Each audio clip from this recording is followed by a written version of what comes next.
Saya mengucapkan 2 kalimat syahadat karena saya disuruh oleh seorang yang namanya Yeshua HaMashiach, namanya Jesus. Dan saya bersyukur ketika saya diperhadapkan kepada saat saya bertemu dan jatuh cinta kepada seorang yang namanya Rasulullah Sayyidina wa Maulana Habibullah wa Nabiullah Muhammad sallallahu alaihi wasallam, yang memperkenalkan Jesus. Sekali lagi, ketika saya lahir, saya tidak berada dalam keadaan Islam. Saya lahir dalam keluarga dan yang menjadikan saya seorang yang beriman Kristen Protestan. Tapi ketika saya 2007, 2008 berada di satu kota, di satu tempat yang di Timur Tengah, yang sekarang kita kenal dengan daerah Palestina atau negara Israel yang tidak diakui itu. Pada suatu saat saya diberikan kesempatan oleh Allah Subhanahu wa Ta'ala untuk menikmati suatu pengajaran tentang agama saya yang dulu di tempat di mana Tuhan saya lahir. Asik ya. Ini asik nih. Saya mendapatkan pelajaran tentang agama saya dulu Ustaz. Itu di tempat di mana Tuhan yang saya sembah lahir. Asik kan? Tempat lahirnya Tuhan, saya belajar tentang agama itu di situ. Jadi dari pusatnya. Balik ke Indonesia syahadat langsung. Maka itu nggak ada lagi program itu sekarang. Sudah diberhentikan. Bahaya kalau makin banyak orang yang belajar tentang agama tersebut, agama saudara kita yang aku hormati dan aku sayangi di Republik Indonesia ini, itu mendapatkan lagi pola pembelajaran beasiswa ke sana, lalu belajar lagi. Itu nanti bahaya, itu dikhawatirkan banyak lagi yang pulang dari sana bukannya makin kokoh, malah mengucapkan 2 kalimat syahadat. Saya diperhadapkan dengan kata-kata dari seorang manusia yang lahir tanpa pertemuan antara sperma dengan zigot, sperma dengan ovarium, dengan indung telur.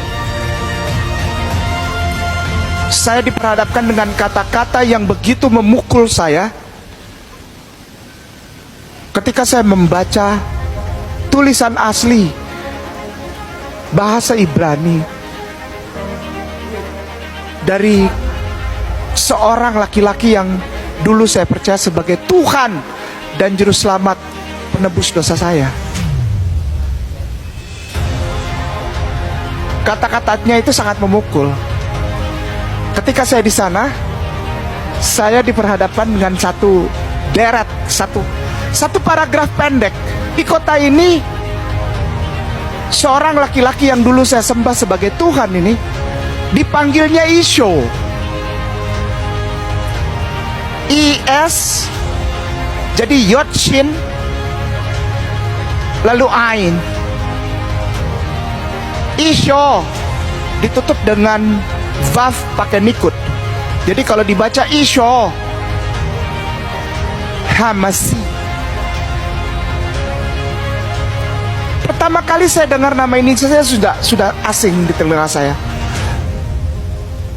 Rasa ingin tahu yang mendalam, rasa ingin mengenal lagi, lebih baik lagi sosok yang saya sembah sebagai Tuhan dan penebus dosa ini, justru membuat saya bertemu dan dipertemukan dengan sosok pria dari Makkah. Saya adalah contoh satu dari begitu banyak orang yang dimanusiakan secara sungguh-sungguh dalam pengenalan terhadap sosok pria yang bernama Rasulullah Muhammad sallallahu alaihi wasallam. Saya diperkenalkan dengan sosok ini justru bukan melalui pernikahan, bukan oleh pembacaan ayat Quran.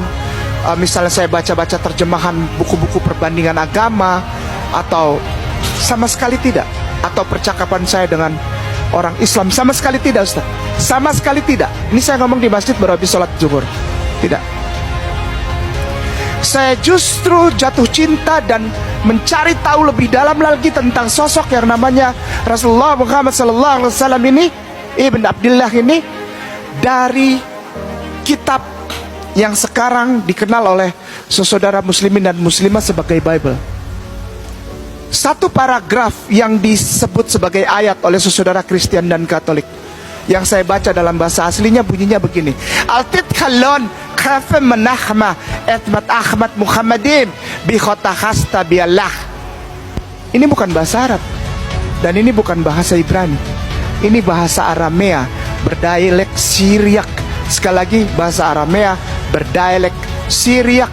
Bahasa yang dipakai 82% di kalangan masyarakat Nazaret pada zaman Jesus atau Yeshua HaMashiach atau Isa HaMasih, Isa ibnu Maryam. Bahasanya ini bukan bahasa Arab, bukan bahasa Ibrani, tapi masih dalam rumpun bahasa Semitik, namanya bahasa Aramea berdialek Syriak. Apa isinya itu? Kata-kata Jesus itu artinya apa? Akan datang setelah aku seorang laki-laki yang tutur katanya manis semata-mata, tak ada dusta pada bibirnya, namanya Muhammad Ahmad. Dia yang akan merubah kamu di hadapan Allah. Dia yang akan menaikkan tingkat hidupmu di hadapan Allah. Mari kita simak Kidung Agung 5:16 bunyinya. Kata-katanya manis semata-mata, segala sesuatu padanya menarik. Demikianlah kekasihku, demikianlah temanku, hai putri-putri Yerusalem. Dan Muhammad itu, ya, kalau lihat di Alkitab Indonesia tidak ada. Nah, tapi mereka bilang kalau memeriksa bahasa aslinya, maka akan nampak bahwa itu nama Muhammad.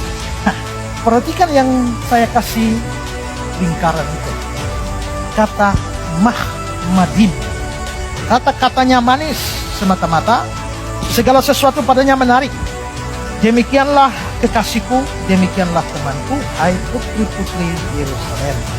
Dan membuktikan bahwa kata ini berbicara mengenai Muhammad. Pertama, cara kata ini dituliskan dalam bahasa Ibrani adalah seperti Mahmad. Ya, sama. Mem, het, mem, dalet. Menjadi jelas sama persis dengan nama Muhammad dalam bahasa Ibrani. Sekarang, saat dituliskan dalam bahasa Ibrani, tidak ada perbedaan antara kata Mahmad dan Muhammad. Karena katanya, kata Muhammad pun itu mem, ket, mem, dalet. Menurut Ben Yehuda's Hebrew English Dictionary, mem, ket, mem, dalet lebih tepat diucapkan dengan Muhammad, bukan Mahmad, yang mana lebih dekat dengan Muhammad.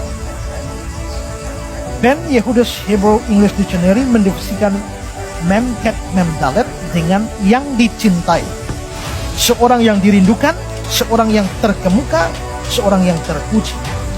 Pengucapan yang benar untuk seorang yang terpuji adalah Muhammad dalam bahasa Arab, dan ini adalah kata yang sama. Kesimpulannya, jika kitab Kidung Agung pasal 5 membicarakan perihal seseorang yang akan datang setelah masa itu, maka tanpa keraguan Muhammadlah sebagaimana disebutkan namanya